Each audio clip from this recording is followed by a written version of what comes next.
you would holler, "Are you all right, Daddy? Are you all right, Daddy?" I was on cloud nine, but I was about to die. Yeah. Within 15, 20 minutes, I'd loaded and unloaded that muzzleloader 3 times, had 3 dead coyotes. Let me light one while we talk about this. I'm 57.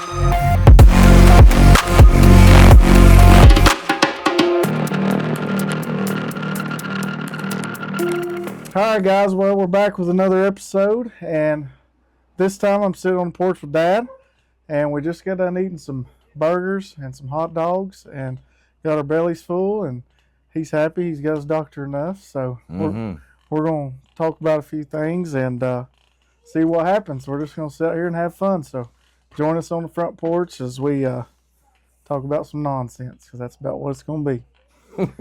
So, since we just ate, I thought a good question would be, what's your favorite thing to cook on the smoker or the flat top, something like that?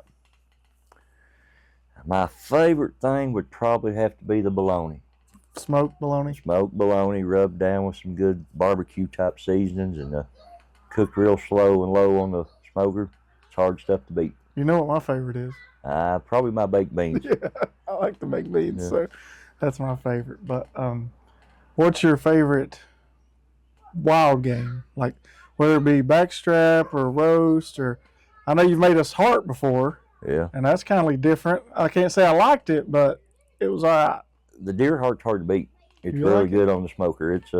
It's a whole different type of meat, so it's sort of, you gotta acquire a taste for it, I guess, because the texture is different. That's what I was about to say. I would consider it right up there with prime rib. I like the taste of it. The texture is kind of spongy. Yeah. Like a little bit weird. What's a hunt that you'll never forget, and why? A hunt I'll never forget, and why? I guess that would have to be the first time I was with you when you killed your first one. Big doe. Yeah, big old doe up here on Meadow Creek Mountain. I guess you was 8, 9 years old. Yeah, young, little. And that meant more to me than any deer I've ever killed.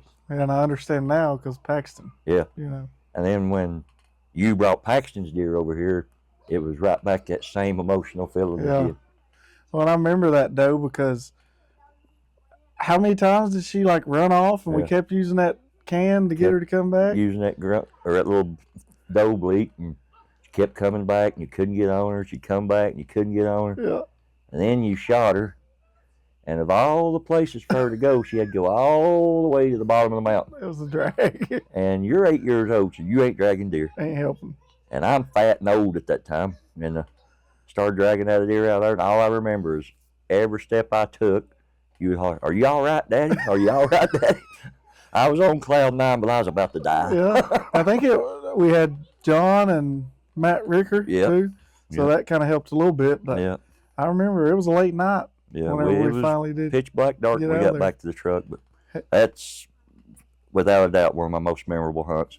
I wished I'd been there for Paxton, but hopefully I've still got a few years, and I'll get to enjoy that with him. Yeah, for sure. And one thing's for sure, he's eat up with it, so he's going to want to go a lot more. So if I'd never done anything right in my life, at least I instilled that into you where you wanted to hunt, and now I can watch my grandson follow right in the same footsteps.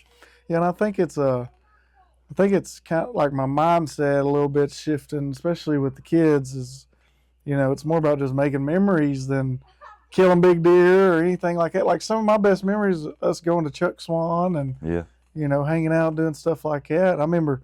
I always involved around food because we always eat good when we do that stuff. Know. That's what Peyton, she was raised totally different.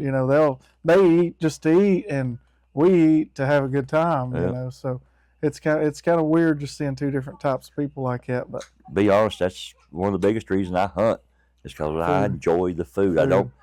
Everybody right now is fussing about the price of groceries and how high everything is.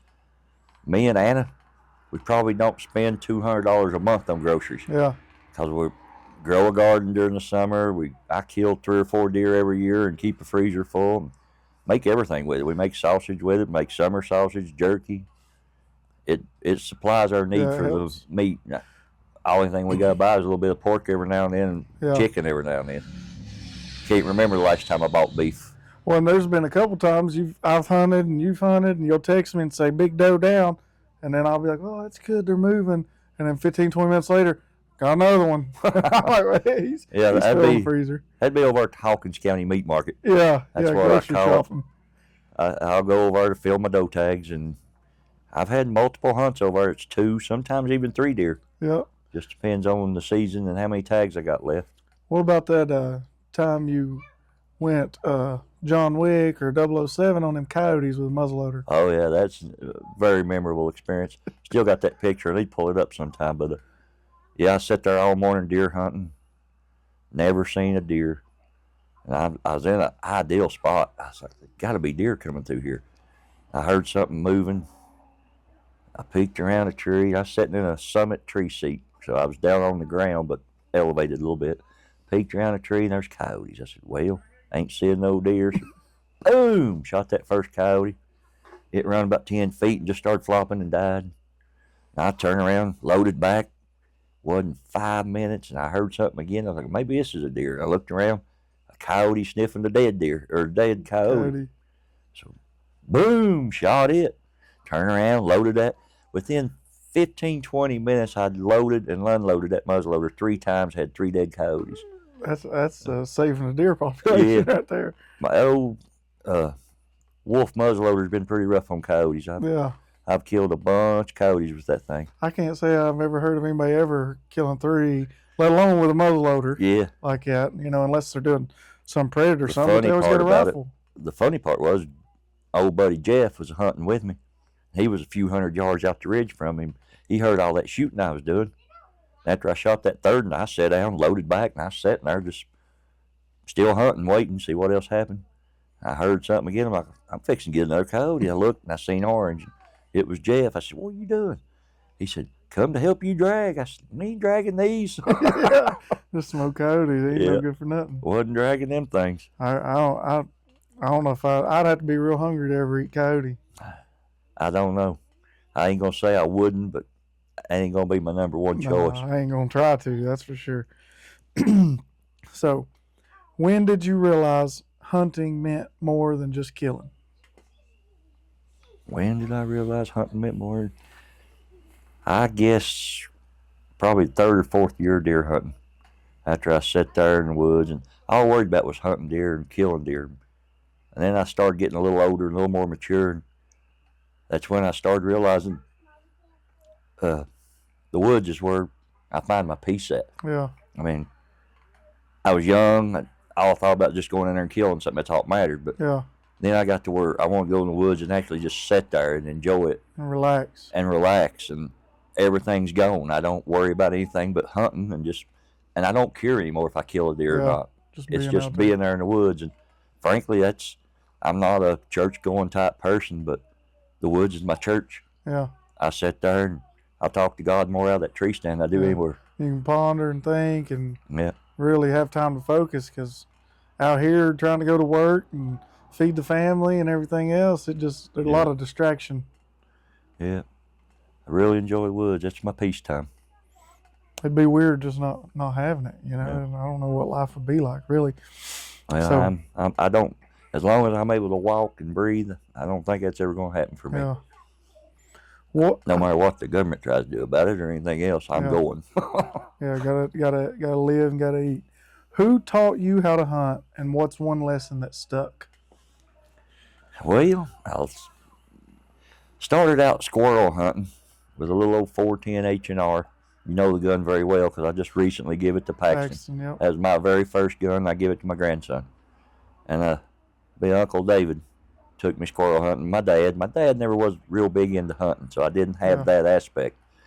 But I had 2 uncles, David Webb and R.J. Hensley. And both of them instilled a lot of hunting in me. Growing up, all I can remember is every Thanksgiving, R.J. Hensley pulled in for Thanksgiving dinner, and he'd have a big buck strapped on the hood of his Baja. Most people don't even know what a Baja is, but it's a Volkswagen with all the fenders chopped off. He drove that for years, and you wouldn't believe how many deer I seen tied down across that thing. But I guess my first squirrel with that 410 would probably be the favorite one, and it was David just telling me to be still, be quiet, and just taught me the basics of it. Yeah, and I think that's a lot of what squirrel hunting is. It teaches you the basics of moving through the woods. Yeah. being sneaky, being stealthy. Yeah, because them squirrels, they see you and they're getting up the tree and getting out there too. And they're good eating. Everybody's forgot about Yeah. squirrel, but squirrel's a really good table fire. You know, that's one thing I've never ate. I've ate rabbit, stuff like that, but I've always wanted to have some squirrel gravy because apparently that's the big thing with squirrels. Well, come fall, we'll do something about that. Yeah, and we need to take packs and all that 410. Yeah. Get some squirrels and have some squirrel gravy. What do you think the biggest difference is, like when you were hunting when you were younger, and how hunters are today, or how hunting in general is today? What's like a biggest thing that's kind of changed? And Boy, you didn't want to open that can of worms. It's got too industrialized. yeah, like Used to, it was about the love of the sport. It was about providing for your family. yeah, It was about camaraderie between you and your friends. And now, with the newer generation and everything it's turned into, or to let him walk, yeah, need a bigger deer. He needed 3 more years. And I ain't into that. I'm about Yeah. having fun and putting meat in my freezer. yeah.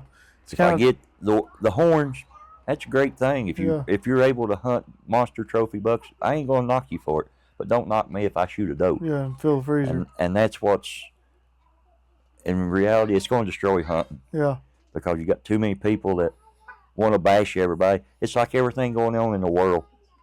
Somebody's going to be upset about it. yeah. There's always No matter what it is, somebody's going to be moaning and groaning. But it's hunting. We're Yeah. supposed to be all supporting each other. Yeah, If you want to kill a spike, kill a spike. yeah, If you want to wait and see a 12-point, kill a 12-point. But don't knock me for what I do. yeah. Don't whine and cry about it. You know, That's the biggest thing. It's become industrialized and moneyized. that's what I was about to say. A lot Too of many it's gimmicks. became product driven. Yeah. Well, how much money they can make off of Yeah. the deer hunter, you know. And I think, and see that's what shifted a lot whenever I first started hunting. You know, we watched Real Tree and Bone Collector and stuff like that, and a lot of them people hunted on like these managed properties and stuff. Yeah. So it created a mindset that if you didn't have that kind of stuff, you weren't going to kill big bucks. But it's really, I mean, Yeah. that's not what it's about. You know, Yep. it kind of made you think it was about if you had the nicest bow, you'd be able to kill bigger deer, or this kind of stuff. More, I went through an era like that where I thought I had to have the best of everything. yeah, Best of everything is what you can kill something with. yeah, It don't have to be the $700 bow or the $2,000 gun. yeah, Grab your old Marlin 30-30 and go kill your deer. yeah. Well, and I still carry my 243 in Yeah. the woods. That's all I need, and it makes more sense to me. Yeah. It's lighter. I can move and do stuff better. I don't need nothing fancy. Everybody's going out and buying clothes. It costs $600-700 for an outfit to hunt Yeah. in. This is my favorite chirp to hunt in. I think it was sold by Kmart, probably $12, Kmart. and you can't beat it. That's a thing of the past. This now. is probably 30-year-old shirt, and I still wear it every time I go in the woods. And if it ain't broke, you don't fix it. There ain't no use in buying new stuff. I ain't gonna lie, I buy a few things every now and then, but nothing like I used to do. Yeah, And the scents and the wind blocks and all this stuff, I think it's a way exaggerated, and it's just another money racket. Suck Yeah. money in. yeah, I think so. That brings me to a good question. What do you think about smoking in the tree stand? Let me light one while we talk about this. I'm 57 years old. I've smoked off and on, be honest with you, since I was the size of Paxton. My granddaddy, when Mama would drop me off, Papa would hand me a pack of Lucky Strikes or Pall Malls at 6 years old. I'd walk around all day smoking cigarettes. I didn't smoke after that. Papa died and stuff, and I didn't smoke again until I got in my teenage years. But out of all the deer I've killed, I would bet 50 to 60% of them either had a cigarette hanging in my mouth when I pulled the trigger or let go of the arrow, or I just put one out. So, no, I'm not going to fall into that smell means everything. Yeah, I don't believe it does. yeah, I think it's more about being still, not making unnecessary noises. yeah. Play the wind to your favor. I agree with that Yeah, as much as you can. as much as you can, but I've also seen deer walk through the woods with their nose up in the air trying to figure out where that smell's coming from. From a cigarette? From a I cigarette. think it makes them curious. Yeah. Yeah. So no, I don't believe it bothers it much. Yeah, I ain't gonna say I've killed Boone and Crockett type deer with a cigarette hanging out my mouth, because I ain't ever killed a monster deer. Killed a lot of 8s, a lot of 6s. And a lot of them's been with a cigarette in my mouth.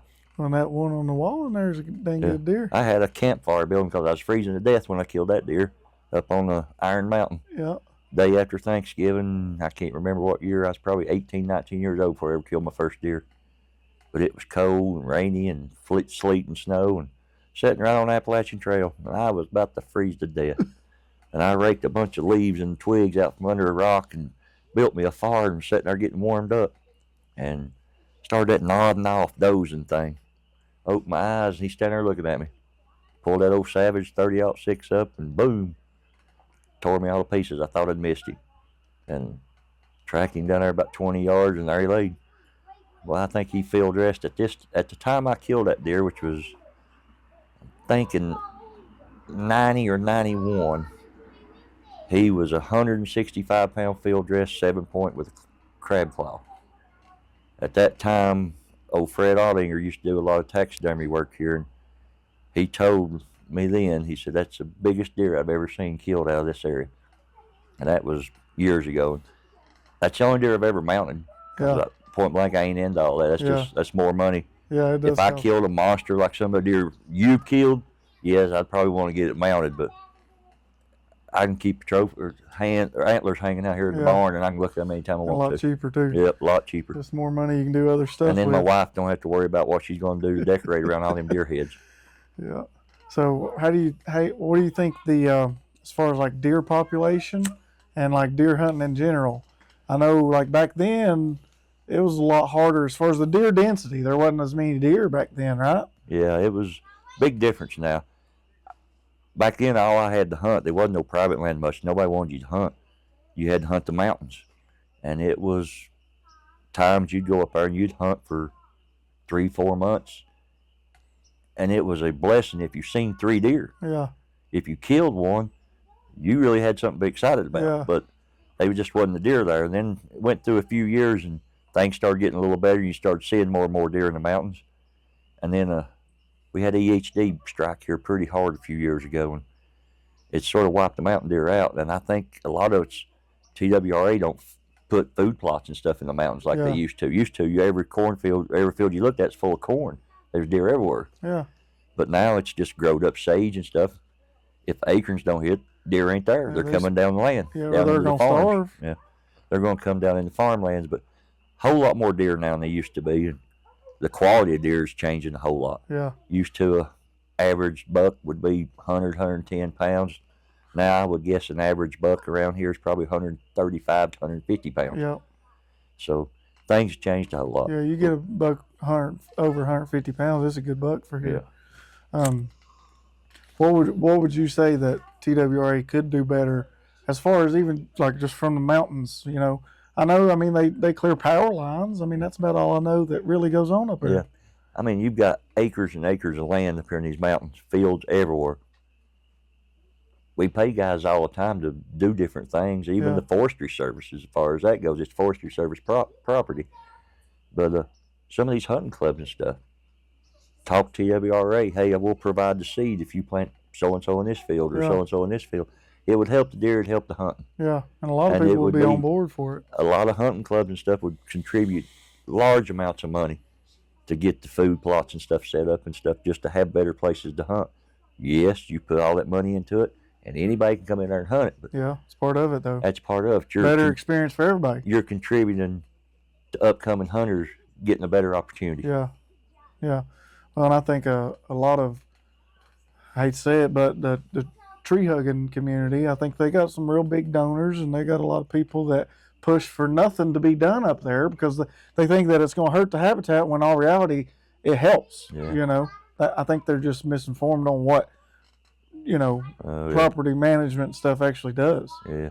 I joined one of them groups years ago. Got kicked out. Yeah, it was called PETA. Oh, yeah. Yeah. I was curious about what it was. I wasn't sure, so I finally done a little research and come to find out it was people eating tasty animals. Yeah. I really liked it. So you're a lifetime member. Yeah, I'm a lifetime member. Let's give a shout out to Crocs too. That's Hunter's #1 shoe. You gave me some Crocs one time. I went hunting in them, and they were so worn out from where you wore them. I wore them. I poked a hole. A stick poked through the bottom of them. Oh, I've sat in a tree stand with these on before. So what do you think about crossbow hunting? Like, whether you're for it or against it, or how do you think it should happen, or what are your thoughts on crossbows? I've killed big game animals with everything you can legally hunt with. Everybody says there's a great advantage to a crossbow has never sat in the woods with a crossbow. Yeah. Because the advantage ain't that great. Yeah. Only thing you've got is it's cocked and ready. Yeah. Your chance at a second shot would be faster with a compound bow. You can't hardly pull back a crossbow sitting in a tree stand. Yep. So what's the advantage? You've got one shot. Realistically, the range ain't no greater unless you're shooting one of these $2,000 crossbows. Yeah, like a Raven or Yeah, something. most people ain't buying them. Yeah. My Barnett, it won't shoot more than 40, 50 yards. Yeah. That's realistic. Yeah. I'm not going to shoot at a deer more than 40 yards with it. Yeah. So, no, there ain't a great advantage to it, but that goes back to what we're saying, the other pressures from all the other hunters. If it's legal, don't worry about what I'm hunting with. Yeah. That's the way I'll sort of look at that and agree with that. But I just want to see people hunt. Yeah. I don't want to see it die down to the point that nobody's doing it no more. Nobody's growing up with the memories and the passion for it like we have. Yeah. And the pressure from all the outsiders and stuff, it's pushed a lot of people away from hunting. Yeah, they just don't want to deal with it because the only real good method, if that's what they want to use a crossbow and they get made fun of for it, they're like, well, I just ain't going to do it then. Yeah. Because a lot of people ain't got time to practice with a compound, and they just feel much more comfortable with a crossbow. Yeah. And I've used them before, and I didn't even think about that, but I have got to a tree stand, got up in it before, and it was a challenge to try to be quiet and cock that bow, and you have to stand up. Yeah. Thankfully, I was in a buddy stand, so it kind of worked out, but still. Even in a ladder stand, it's hard to do. It's hard to get that second shot. Do you prefer a ladder stand or a climber? Well, as I've got older, the ladder stands are just a whole lot more comfortable. Yeah. Whole lot easier, less noise. Yeah. You set it up, and I don't travel around hunting 100 different places like I used to. So ladder stands now at my age and the way I hunt now, only way to go. Yeah. I've got a brand new Summit in there. If I go on draw hunt or something, I'll take that climber. But just for the luxury of just walking in and climbing up there and sitting down, it's in there. Most of my ladder stands stay in the woods year round. Yeah. So the deer are used to it. They don't pay no attention to it. And if you're going up in there and getting still and not moving, they ain't going to notice you there either. Yeah. Well, and it all comes back to what you said about just enjoying it. Yeah. It's more enjoyable for you to be able to go to the ladder stand instead of trying to go through the dark with a climber and clanking around and everything else. I feel a lot safer in the ladder stands now at my age. And don't get me wrong, I can still do whatever I need to do, but I've slowed down a lot. Yeah. So the ladder stands just make a whole lot more easy for me to do what I still love to do.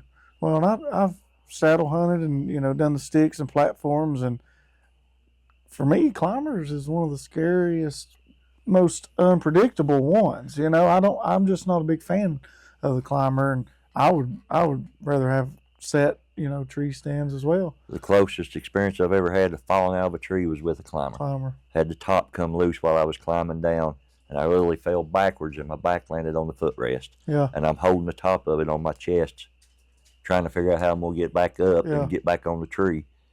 And it was scary. It was a very scary situation. I still use them every now and then, but it ain't my go-to thing no more. Yeah, well, even when I first started hunting, I was using the climber and stuff.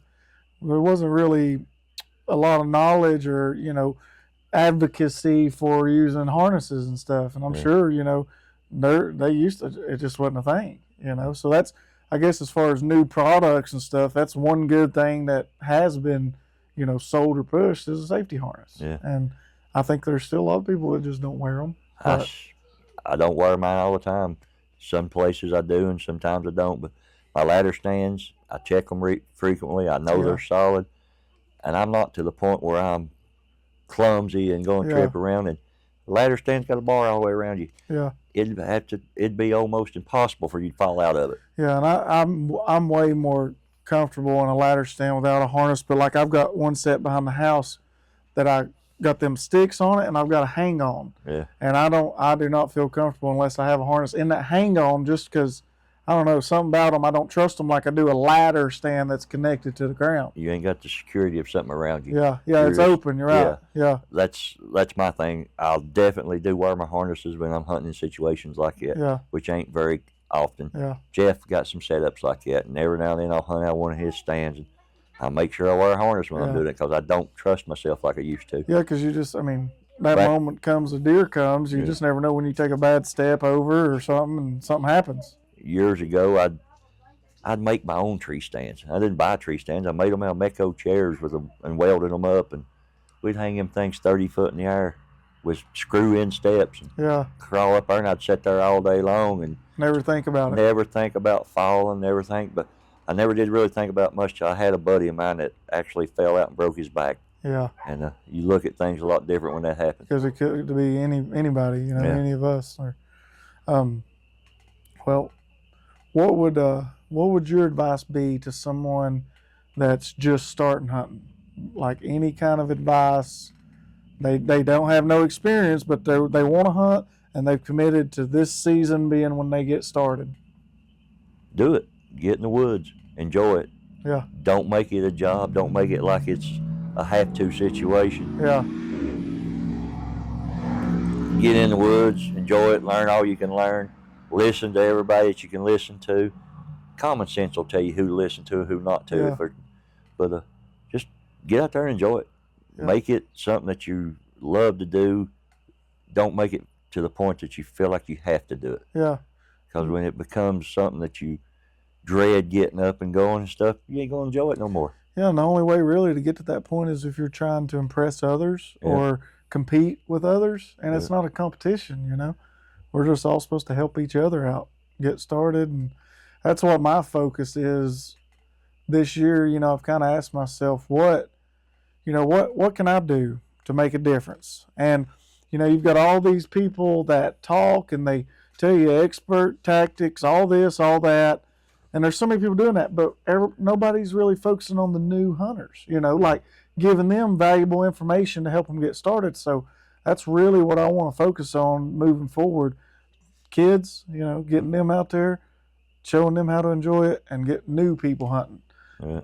And I have, you know, buddies and stuff that's called me and asked me questions and stuff. And, you know, one of my buddies I did a remodeling job for, he sent me a picture. He killed him 7-pointer this year, and it was his first year ever going. So just seeing people get out there and, you know, knowing one day if they don't have kids already, they might have kids, and that's what it's all about, you know, future generation. I guess maybe I'm just getting old. You ain't as old as me. I feel old. I enjoy seeing other people enjoy it and killing stuff. Yeah. I get as much enjoyment out of being in the woods when my buddy Jeff kills one as I do if I killed it myself. Yeah. I ain't gonna lie, I get frustrated sometimes because he kills a lot of deer anymore. It used to, it was every time me and him go, I'd kill something, he wouldn't. And it's sort of flip-flopped here the last few years. He's starting to wear them out, and I still kill my share, but he kills some pretty good deer the last few years. Well, and see, and that's the good friendly competition where you're, you know, pushing each other to get out there and get after it. That's the other thing I suggest. Get somebody you can do it with. It makes it a lot more fun. Yeah. I hunt by myself quite a bit, but I get more out of it when I'm hunting with somebody. Yeah. Enjoy it. It's the camaraderie thing. Yeah. It makes it a little bit more fun. Yeah. What's one of your favorite draw hunt memories? Chuck Swan. Yeah. Without a doubt. We ain't been in several years. We started going to Oak Ridge and stuff now, and it ain't even necessarily the hunt at Chuck Swan. It was the camping out. Yeah. The sitting around the campfire, the getting up at 3 or 4 o'clock in the morning, cooking breakfast for everybody. Food. Yeah, and the little stool we had made to go take a dump in the woods and stuff like that. Them memories ain't never going nowhere. Yeah. Sitting over there, me and Jeff slept over in a tent one night, and it was 10 degrees in a tent. Freezing to death. Yeah, freezing to death. But yeah. You won't forget stuff like that. Well, and there's many of them trips where you may not have killed a deer, you may have, but it's more about just going over and having a good time. I always enjoy just the sitting around camping part, getting up, the sitting in the line in the morning, the gate opening, and it being like Daytona, going back through there to get to your spot before somebody else and does. You get back there and there's 20 more people already there or coming in after you get there. Yeah. But I miss Chuck Swan. It was a fun place to hunt. Yeah. And now Oak Ridge, you can't really camp like that over there, No, can you? it's motel.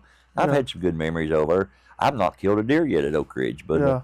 I still enjoy going. Yeah, it's More or never a less, bad time. it's the camaraderie. Yeah, Me and Jeff going and doing what we've been doing for 25 years, yeah. 30 years. Have you seen people like?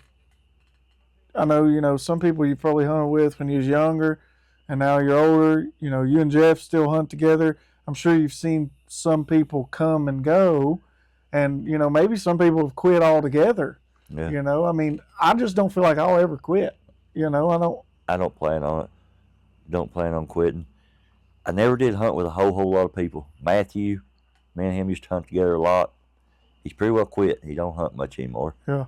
Wished he'd get back into it, but one of these days he might. I don't know. But other than that, I never did hunt with a whole lot of people. I hunted with a guy, Randy Rice. I'm sure you know Randy. Yeah. Me and him hunted together a little bit years and years ago. He still hunts. Randy still hunts. He kills some big old deer going up in Ohio and places. Yeah. But biggest hunting partner I've ever had was once you got grown up and went out on your own was Jeff. Yeah. That's about the only one I ever really hunted with a whole lot. Well, and that's one place I want to get you to, Ohio. Yeah. We'll go up there and, they got campgrounds and stuff like that. We just make a fun camp trip out of it. Maybe get Jeff and his boy go up there together. And we'll all just go up there last October, 1st of November, and hunt some deer. Sounds like a plan. Yeah. But, all right, guys. Well, I think we're going to wrap this one up. It's getting dark on us. Thankfully, we turned the porch light on, but this is the first of many. And for you all that don't know, this is my dad, and this is the one that got me started hunting, and someone that I highly respect and love dearly, someone that put a passion in me that at the time I didn't really know what it would become, and still don't know what it will become eventually, but it's led me to a lot of good memories. And there's been times in my life where it felt like it was the only thing that got me through was looking forward to going hunting. So he helped do that, and I'll forever be grateful for it. And now my son gets to enjoy it because of that, and it's just something that if you don't know, you probably don't understand or never will. But if you can get started hunting, I'd highly suggest it, and you won't regret it. Just keep on feeding the faith. Yeah.